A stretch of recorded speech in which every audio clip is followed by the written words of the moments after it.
रामचरितमानस वह महान ग्रंथ है जिसको सदियों से लोग पढ़ते आ रहे हैं और आज भी उसे लोग पढ़ना चाहते हैं, लेकिन कुछ समय अभाव के कारण उसे नहीं मिल पाता। लेकिन ये इच्छा जरूर रहती है कि हम इसे पढ़ें, इसे जानें और इसकी गंभीरता को समझें। हम छोटे छोटे अवसरों पर कुछ रामचरितमानस की चौपाइयों के माध्यम से इससे जुड़े रह सकते हैं, इसको जान सकते हैं और मन में एक शुभ अशुभ की कल्पना कर सकते हैं, कल्याण की बात सोच सकते हैं। कुछ विशिष्ट अवसरों पर कुछ प्रयोग किए जाने वाली चौपाइयां रामचरितमानस में है।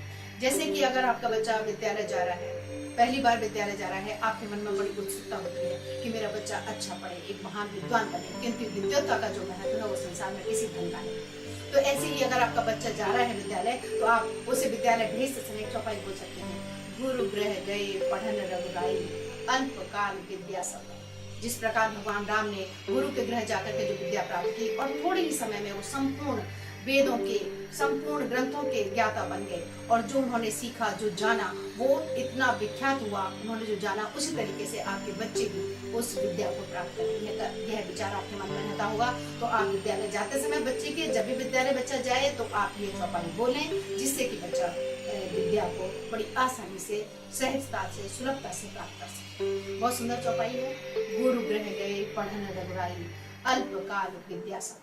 इसी प्रकार जब कहीं आप किसी अच्छे कार्य को करने के लिए जाते हैं, आपके मन में विभिन्न विचार होते हैं और आप चाहते हैं कि हम जिस कार्य को करने जा रहे हैं वो कार्य में हमें सफलता प्राप्त हो, तो बड़ी सुंदर चौपाई है।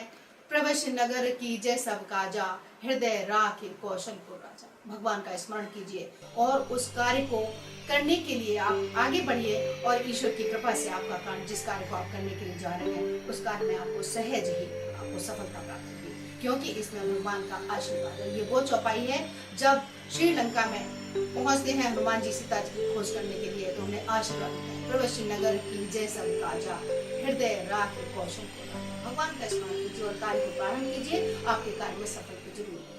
अन्न की कामना एक ऐसी कामना है कि जो हर व्यक्ति को, चाहे वो गरीब है, चाहे अमीर है, चाहे छोटा है, चाहे बड़ा है, चाहे किसी भी जाति का है, प्रांत का है, अन्न तो सबको चाहिए।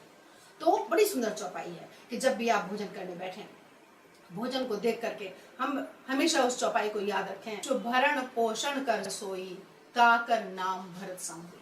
आप सभी जानते हैं कि 14 वर्ष के लिए भगवान राम वनवास में गए हुए थे। सारा राज्य का संचालन भरत ने किया और यह भरत की चौपाई की भरत ने किस तरीके से भगवान राम की अनुपस्थिति में उनकी चरण पादुकाओं को रखकर उन्होंने राज्य का संचालन किया। और वो अन्न जो सबके उदर भरने के लिए आवश्यक है, इसलिए उदर पूर्ति जो होना एक बहुत ही सबसे पहली जरूरत है। कहते हैं रोटी कपड़ा और मकान, तो रोटी पहले चाहिए और तो उनकी चौपाई है, विश्व भरण पोषण कर सोई, ताकर नाम भरत संग।